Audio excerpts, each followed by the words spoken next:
Hello friends, welcome to beginner TNPSC. இன்னைக்கு இந்த வீடியோவில் எதை பற்றி பார்க்க போகிறோம் அப்படின்னா, ஸோ 10th புக்கில் இருக்கிற சிவிக்ஸோட செகண்ட் யூனிட் சென்ட்ரல் கவர்மெண்ட்டில் இருக்கிற பார்ட் 3 வீடியோ தான் பார்க்க போகிறோம். ஸோ இது வந்து எதில் கவர் ஆகுது அப்படின்னு பார்த்தீங்கன்னா, யூனியன் எக்ஸிக்யூட்டிவ், யூனியன் லெஜிஸ்லேச்சர் அப்படிங்கிற டாப்பிக்கில் வந்து கவர் ஆகுது. ஸோ இதில் வந்து பார்லிமெண்ட் ஆஃப் இந்தியா அப்படிங்கிறதுலேருந்து ஸ்டார்ட் பண்ணோம். ஸோ ஆல்ரெடி நான் சொல்கிற மாதிரி தான், ஸோ 5 மந்த்ஸுக்குள்ளே நம்மளோட இந்த ஜிகே டாபிக்ஸ் ஃபுல்லாத்தையும் நம்ம கவர் பண்ண போகிறோம். எப்படி போயிட்டுருக்கோம் அப்படின்னா, ஸோ 10th புக் ஃபுல்லாக கவர் பண்ணோம் அப்படிங்கிற மோட்டிவோடு தான் இப்போது போயிட்டுருக்கோம். ஸோ ஆல்ரெடி 10th ஹிஸ்ட்ரி வந்து கவர் பண்ணியாச்சு. தென் இப்போ 10th பாலிட்டியும் வந்துட்டு 2 லெசன்ஸ் கம்ப்ளீட் ஆக போகுது இந்த வீடியோவோட. நெக்ஸ்ட்டு 3 லெசன்ஸ் வந்து நெக்ஸ்ட் வீடியோஸில் பார்க்க போகிறோம். அண்ட் தென் எக்கனாமிக்ஸ் வரும். நெக்ஸ்ட்டு பார்த்தீங்கன்னா side by side Tamil and maths கிளாஸஸும் இருக்கும். ஸோ என்னோட கைண்ட் ரெக்வஸ்ட் என்னென்னு பார்த்தீங்க அப்படின்னா, ஸோ ப்ளீஸ் டூ சப்ஸ்கிரைப். ஏன்னா நிறையா பேர் வீடியோ பார்க்குறீங்க, but subscribe it will be more encouragement for me to do more videos. Okay, and already எனக்கு சப்ஸ்கிரைப் பண்ணவங்களுக்கு ரொம்ப ரொம்ப தேங்க்ஸ்.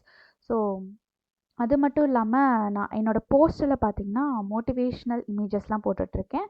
என்னோடய டேவை வந்து அப்படி தான் நான் ஸ்டார்ட் பண்ணுறேன். ஸோ உங்களுக்கும் மோட்டிவேஷன் வேணும் அப்படின்னா கண்டிப்பாக நீங்கள் அதை போய் ரெஃபர் பண்ணலாம். So to watch it. Okay, so இப்போ நம்ம லெசன்குள்ளே போயிடலாம். Parliament of India.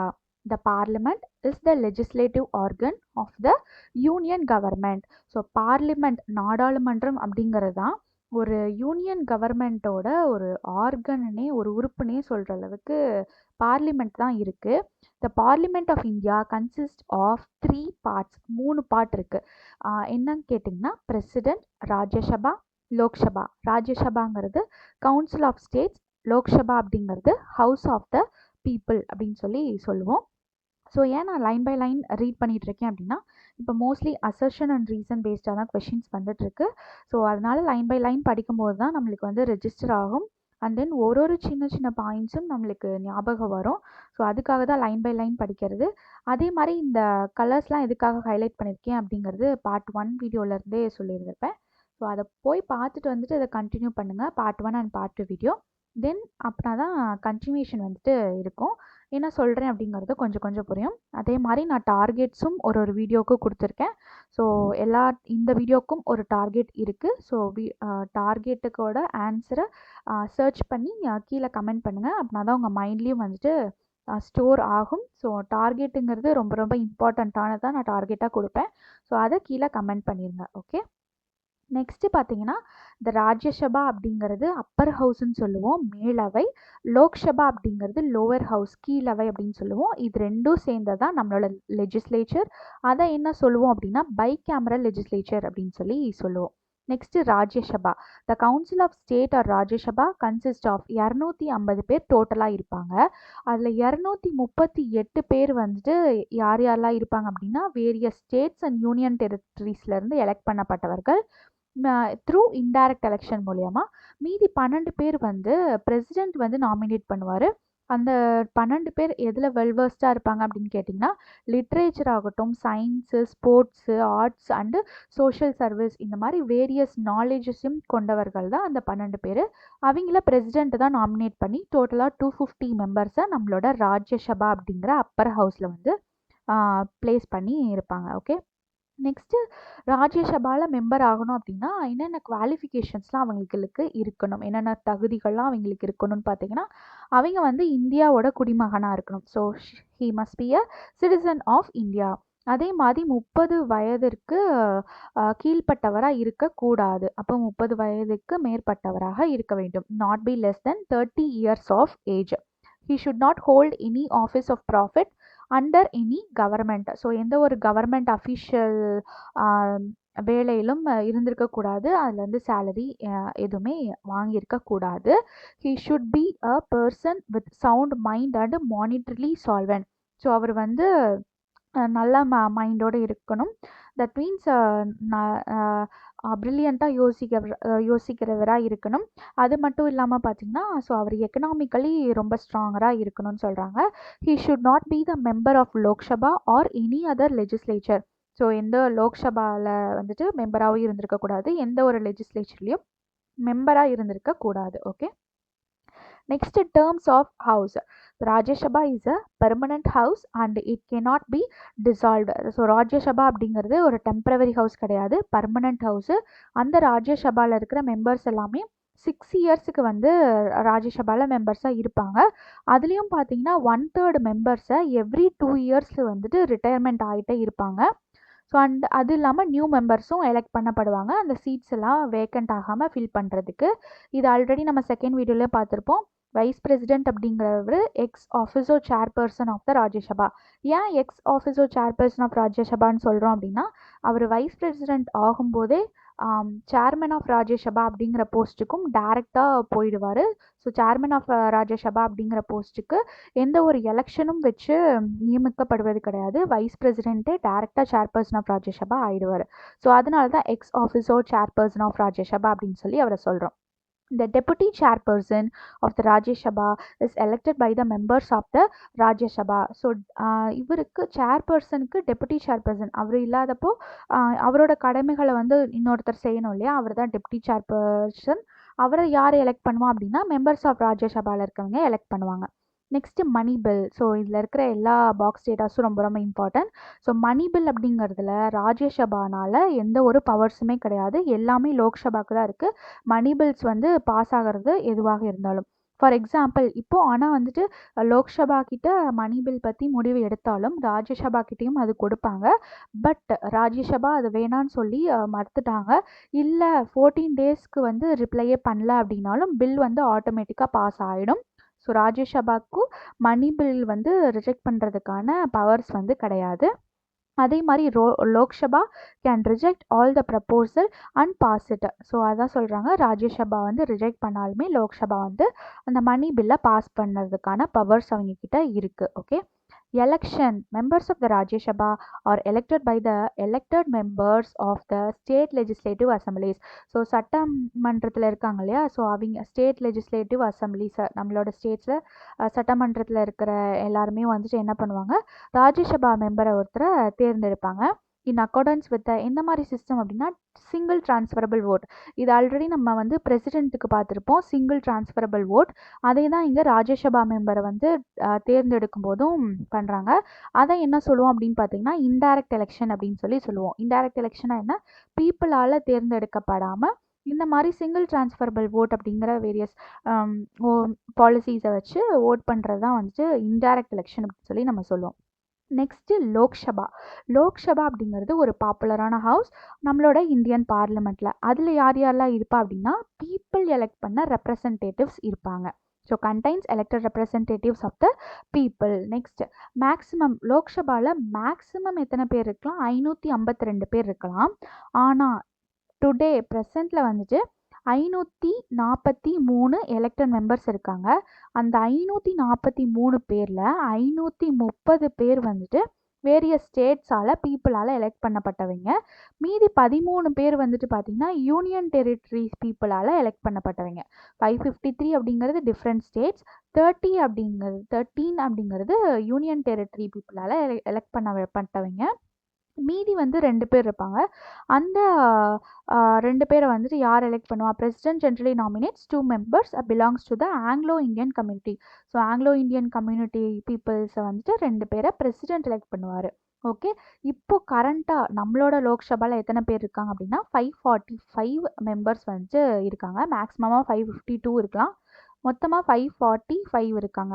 இங்கே வந்து 543ன்னு சொன்னது வந்து இந்த 2 ஆங்கிலோ இந்தியன்ஸை சேர்த்தாம, ஸோ அவங்களையும் சேர்த்தணும் அப்படின்னா இந்த 530 + 13 + 2 சேர்த்தனோன்னா 545. இந்த 2 பேரை சேர்த்தாமல் இருந்தோன்னா 543. இப்போ ப்ரெசென்ட்டில் எத்தனை பேர் இருக்காங்க, 545. மேக்ஸிமம் எத்தனை பேர் இருக்கலாம், 552 மெம்பர்ஸ் இருக்கலாம். ஓகே.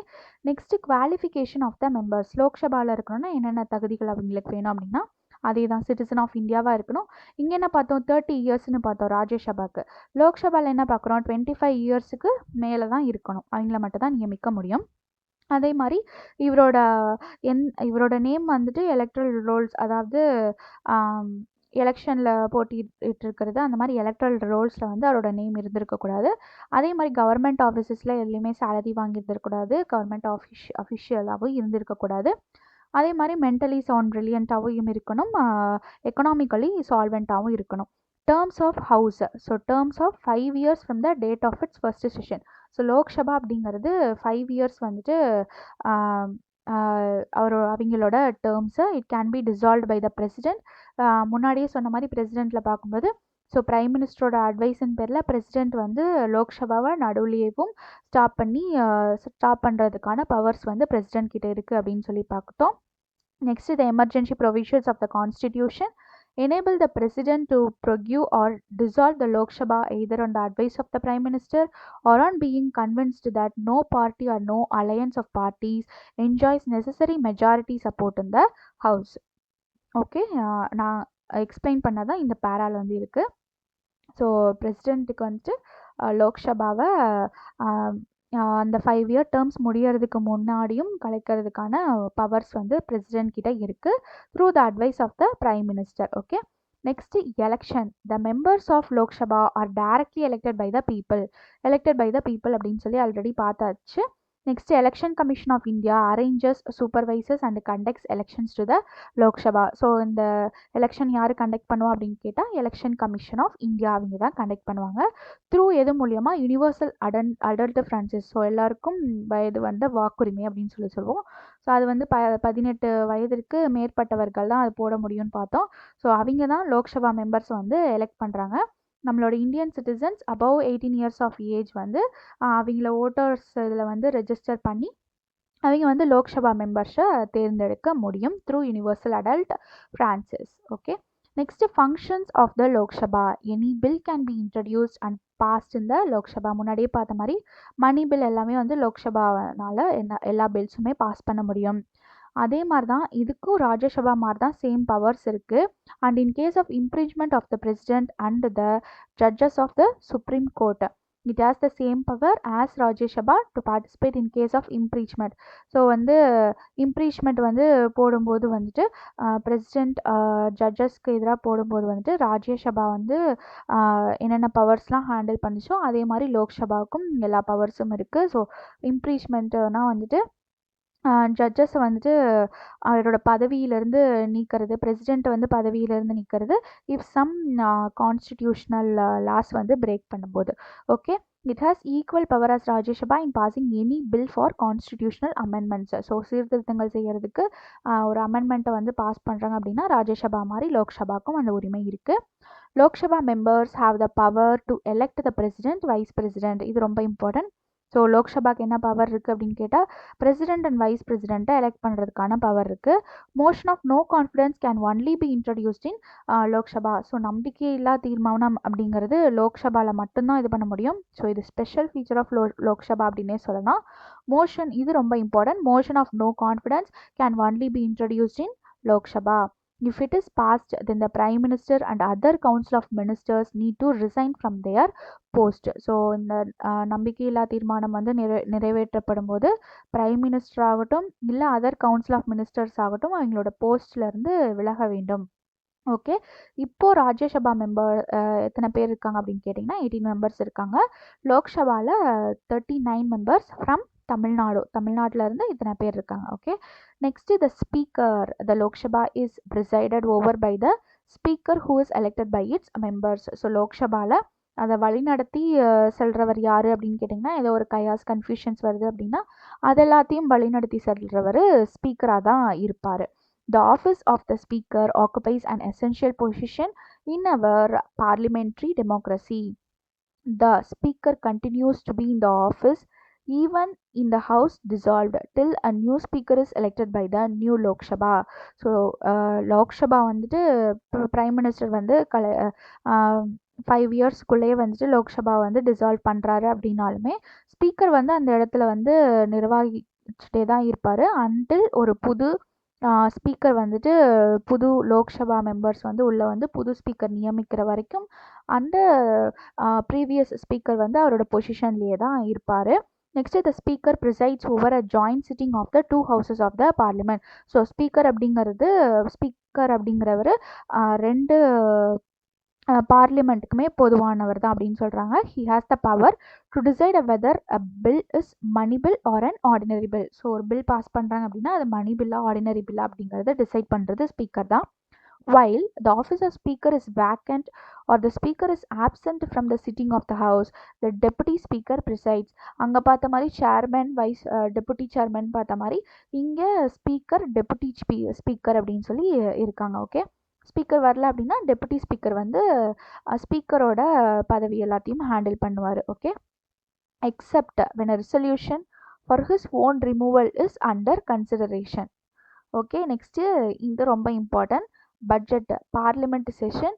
பட்ஜெட் செஷன் எப்போன்னு பார்த்தீங்கன்னா February to May, monsoon session July to September, winter session November to December. So இங்கே எந்தெந்த மாதம் வந்திருக்காது அப்படின்னா ஜனவரி வந்திருக்காது, நடுவில் ஜூன் வந்திருக்காது, இங்கே அக்டோபர் வந்திருக்காது. ஸோ ஜனவரி, ஜூன், அக்டோபர் இது நடுவில் இருக்கிறத, மீதி எல்லாமே வந்து ஆர்டராக படிச்சுக்கலாம். So budget session, monsoon, winter session. Okay, next power and functions of the parliament. So பார்லிமெண்ட்க்கு என்னென்ன பவர்ஸ் இருக்குது, என்னென்ன ஃபங்க்ஷன்ஸ் இருக்குது அப்படின்னு கேட்டால் அட்மினிஸ்ட்ரேஷன் இருக்குது. பாசிங் ஒரு பட்ஜெட்டை வந்து தாக்கல் பண்ணணும் அப்படின்னாலும் எல்லா பவர்ஸும் பார்லிமெண்ட்டுக்கு இருக்குது. பார்லிமெண்ட்னா இங்கே both house, Lok Sabha as well as Rajya Sabha ரெண்டுமே தான் சொல்கிறோம். Okay, passing of the budget, ventilation of public grievances, discussion of various subjects like development plan, international relations and internal policies.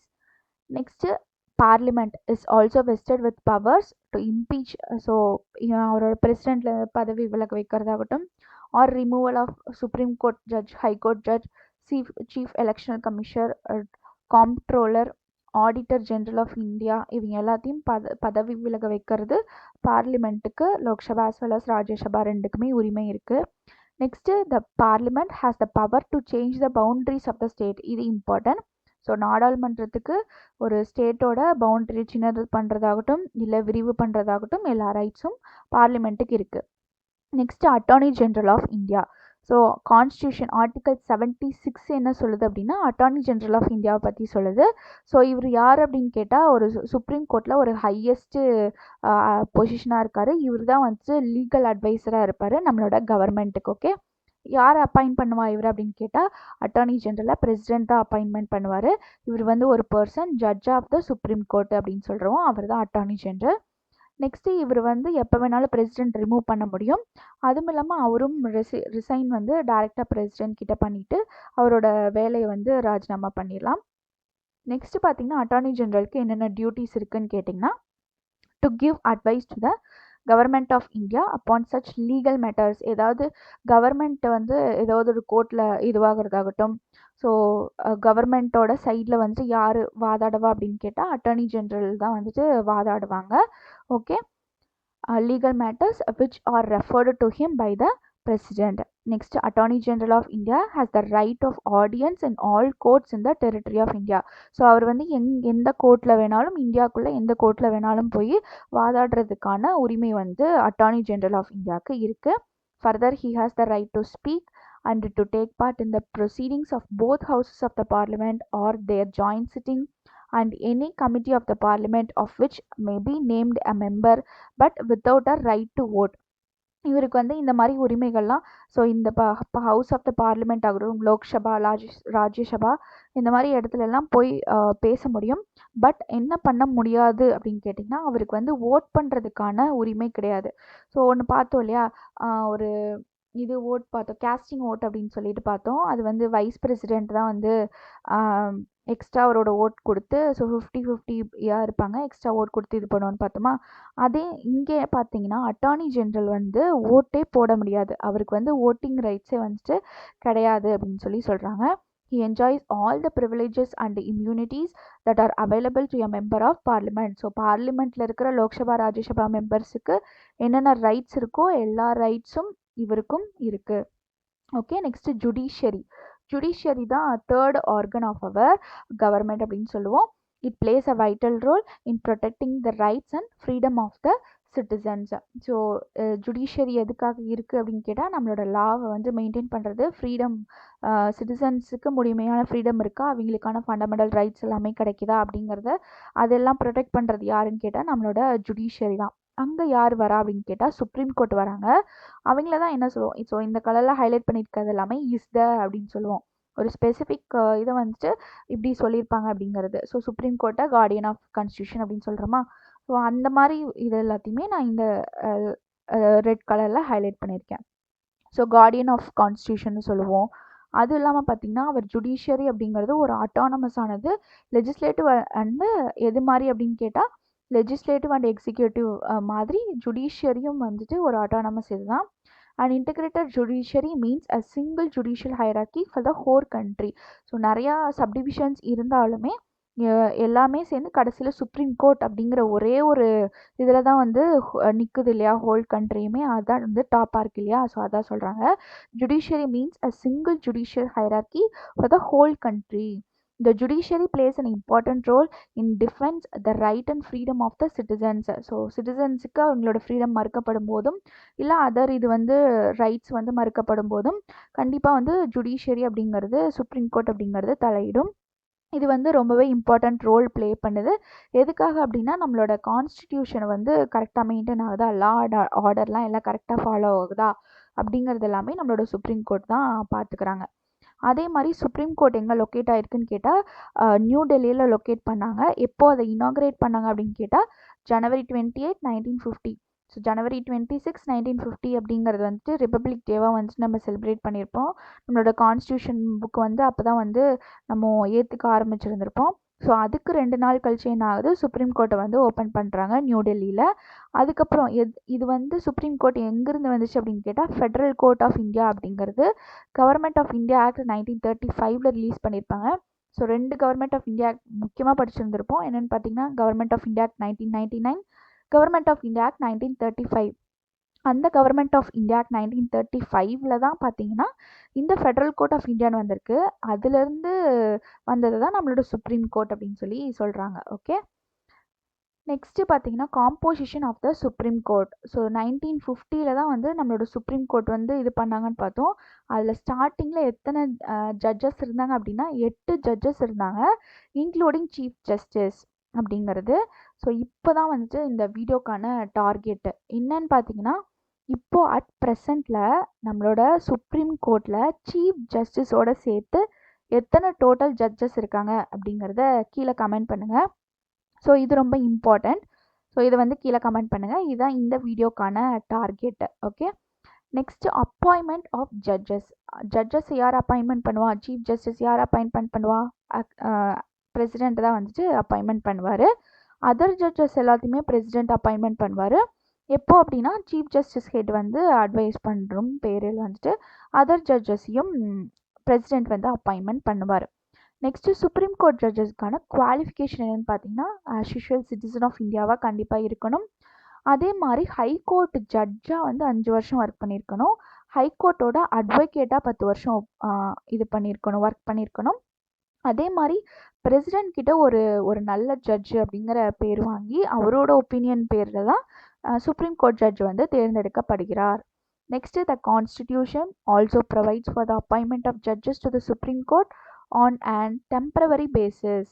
So temporary பேசிஸாக தான் ஜட்ஜஸ் எல்லாத்தையுமே சுப்ரீம் கோர்ட்டில் அப்பாயின்மெண்ட் பண்ணுறாங்க.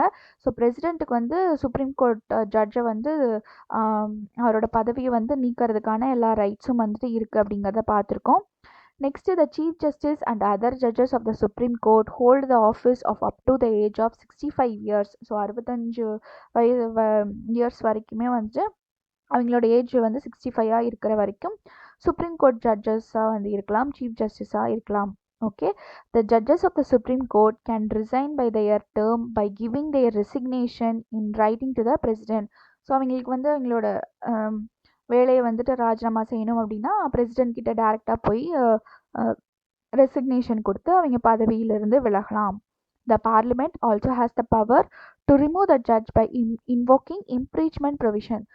So parliament Lok Sabha Rajya Sabha மெம்பர்ஸ்லாம் என்ன பண்ணலாம், சுப்ரீம் கோர்ட் ஜட்ஜ் மேலே so பதவி விலகல் அப்படிங்கிறத ஒன்று ரீசனாக வச்சு அவரை வந்து பதவியிலிருந்து நீக்கப்பட வைக்க முடியும். ஓகே, நெக்ஸ்ட்டு சுப்ரீம் கோர்ட் நம்மளுக்கு தெரியும் நியூ டெல்லியில் இருக்குது. பட் ஆனால் நியூ டெல்லியில் மட்டும்தான் சுப்ரீம் கோர்ட் இருக்க முடியுமா அப்படின்னு கேட்டால் இல்லை, வேறு பிளேஸ்லேயும் கூட இருக்கலாம். பட் ஆனால் பிரசிடெண்ட் வந்து அதுக்கு அப்ரூவ் பண்ணணும். பிரசிடென்ட்டின் அப்ரூவல் பேரில் அதர் பிளேசஸ்லேயும் வந்துட்டு நம்மளால் சுப்ரீம் கோர்ட்டை வந்துட்டு மேக் பண்ண முடியும். நெக்ஸ்ட்டு சுப்ரீம் கோர்ட்டுக்கு என்னென்ன பவர்ஸ் அண்ட் ஃபங்க்ஷன்ஸ் இருக்குது அப்படின்னு கேட்டால், ஒரிஜினல் ஜூரிஸ்டிகேஷன் அப்படின்னா பார்த்தீங்கன்னா, ஸோ டேரெக்டாக போயிட்டு சுப்ரீம் கோர்ட்டில் ஃபஸ்ட்டு கேஸ் ஃபைல் பண்ணுறோம் இல்லையா, ஸோ அதை தான் வந்துட்டு ஒரிஜினல் ஜூரிஸ்டிகேஷன் அப்படின்னு சொல்கிறாங்க. The case which are brought directly in the first instance to the Supreme Court comes under the original jurisdiction. இது எப்படி இருக்கலாம், கவர்மெண்ட் ஆஃப் இந்தியாவுக்கும் அதர் ஸ்டேட்ஸுக்கும் நடுவில் ஏதாவது கன்ஃபியூஷன்ஸ் இருந்திருக்கலாம், ஆர் 1 or 2 ஸ்டேட்ஸ், ஒரு ஸ்டேட்டுக்கும் இன்னொரு ஸ்டேட்டுக்கும் பிரச்சனை இருக்கும்போது, இல்லை வந்துட்டு பார்த்திங்கன்னா சுப்ரீம் கோர்ட்டில் வந்து மேல்முறையீடு செய்கிறது, அதுக்கு வந்து சுப்ரீம் கோர்ட் ஜட்ஜ் வந்து அவரோட கையெழுத்திட்ட இதெல்லாம் பிரிட்டை வந்து பாஸ் பண்ணுவார் அப்படின்னு சொல்லிலாம் அதில் கொடுத்துருக்காங்க. எப்போ அப்படின்னா ஃபண்டமெண்டல் ரைட்ஸ் வந்து மீறப்படும் போது. ஓகே, அதெல்லாம் ஒரிஜினல் ஜூரிஸ்டிகேஷனில் வரும். நெக்ஸ்ட்டு அப்பெலேட் ஜூரிஸ்டிகேஷன் அப்படிங்கும்போது, ஸோ மேல்முறையீடு செய்கிறது கடைசியாக எங்கே போய் முடிப்போம் அப்படின்னா சுப்ரீம் கோர்ட்டில் தான் முடிப்போம். ஸோ ஹை கோர்ட்டில் வந்து civil and criminal and constitutional cases எல்லாமே வரும். அதை வந்து மேல்முறையீடு செய்யணும் அப்படின்னா நம்ம சுப்ரீம் கோர்ட்டுக்கு போகலாம். The High Court certifies that the case invites a substitutional of law as the interpretation of the Constitution. So high court வந்து ஒரு கேஸை சர்டிஃபை பண்ணாலும் அதை மேல்முறையீடு செய்கிறதுக்கு நம்மளால் சுப்ரீம் கோர்ட்டுக்கு போக முடியும். அதுதான் appellate jurisdiction. Next advisory jurisdiction அப்படிங்கிறது, constitution confers on the president the power to refer to the supreme court any question of law. So இங்கே அட்வைசரி ஜூரிஸ்டிகேஷன் அப்படின்னு பார்த்தீங்கன்னா, ஸோ பிரசிடென்ட்டுக்கு ஏதாவது லா பேஸ்டான ஒப்பீனியன்ஸ் ஏதாவது கேட்கணும் அப்படின்னா சுப்ரீம் கோர்ட் கிட்ட போய் அவரால் கேட்க முடியும். ஸோ அது அட்வைசரி ஜூரிஸ்டிகேஷன் அப்படின்னு சொல்லுவோம். நெக்ஸ்ட்டு மிஸ்லேனியஸ் ஜூரிஸ்டிகேஷன் அப்படிங்கிறது, law declared by the supreme court is binding on all courts with the territory of India. Supreme court is authorised to make rules. So miscellaneous jurisdiction அப்படிங்கிறது supreme கோர்ட்டே வந்துட்டு டேரெக்டாக ஒரு லாவை make பண்ணுறதாகட்டும், அதை வந்துட்டு மற்ற இந்தியாவில் இருக்கிற எல்லா கோர்ட்டும் வந்துட்டு ஃபாலோ பண்ணும் அப்படிங்கிறது தான் miscellaneous jurisdiction. Next judicial review அப்படிங்கிறது,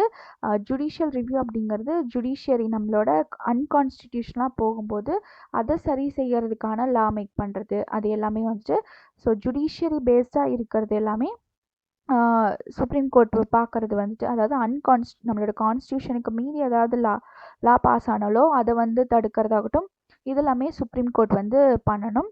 ஸோ எதெல்லாம் பார்த்துருக்கோம் அப்படின்னா, சென்ட்ரல் அண்ட் ஸ்டேட் டிஸ்பியூட்ஸ் ஆகட்டும், நெக்ஸ்ட்டு ஏதாவது கான்ஸ்டிடியூஷனல் அஃபேர்ஸ் வந்துச்சு அப்படின்னா அதை போய் இன்டரப்ட் பண்ணி இது பண்ணுறதாகட்டும், நெக்ஸ்ட்டு ஃபண்டமெண்டல் ரைட்ஸை வந்து ப்ரொடெக்ட் பண்ணுறது, நெக்ஸ்ட்டு அன்கான்ஸ்டிடியூஷனல் லாஸ் ஏதாவது இருந்ததுன்னா அது எல்லாமே வந்துட்டு மெயின்டைன் பண்ணுறது, எல்லாத்தோட வேலையும் சுப்ரீம் கோர்ட்டோட வேலையாக தான் இருக்குது. ஸோ இதோட நம்ம 10th சிவிக்ஸோட யூனிட் 2 வந்துட்டு கம்ப்ளீட் பண்ணுறோம். பார்ட் 3 வீடியோ கம்ப்ளீட் ஆகுது. இதோட யூனிட் 2 ஃபுல்லாக கம்ப்ளீட் ஆகுது. நெக்ஸ்ட் வந்துட்டு யூனிட் 3 வந்துட்டு போட போகிறோம். ஸோ யூனிட் 3யும் யூனிட் 2 மாதிரி தான் இருக்கும். யூனிட் 2 நல்லா படிச்சிட்டிங்க அப்படின்னா யூனிட் 3 ரொம்ப ரொம்ப ஈஸி. இங்கே பிரசிடெண்ட் வருவார், அங்கே கவர்னர் வருவார், அவ்வளோதான் வித்தியாசம். ஸோ மோஸ்ட்லி எல்லாமே காமனாக தான் இருக்கும். ஸோ அதை வந்து நெக்ஸ்ட் லெசன்ஸில் வீடியோஸில் எல்லாமே பார்க்க போகிறோம். அதே மாதிரி ப்ளீஸ் டூ சப்ஸ்கிரைப். நெக்ஸ்ட்டு பார்த்தீங்கன்னா, உங்கள் ஃப்ரெண்ட்ஸ் யாராவது படிக்கிறாங்க அப்படின்னா கண்டிப்பாக ஷேர் பண்ணுங்கள், அவங்களும் நல்லா படிக்கட்டும். ஓகே, ஸோ தேங்க்ஸ் ஃபார் வாட்சிங் த வீடியோ. அண்ட் நான் ஏதாவது இம்ப்ரூவ்மெண்ட் பண்ணணும் என்னோடய வீடியோஸில் அப்படின்னாலும் சொல்லுங்கள். ஸோ உங்களுக்கு ஏதாவது எக்ஸ்ட்ரா கொஷின் பேப்பர்ஸ் அந்த மாதிரி வேணும்னாலும் சொல்லுங்கள். ஸோ முடிஞ்ச வரைக்கும் நான் கொடுக்கறதுக்கு வந்து ட்ரை பண்ணுறேன். ஓகே, ஸோ தேங்க்ஸ் ஃபார் வாட்சிங் த வீடியோ. தேங்க்யூ.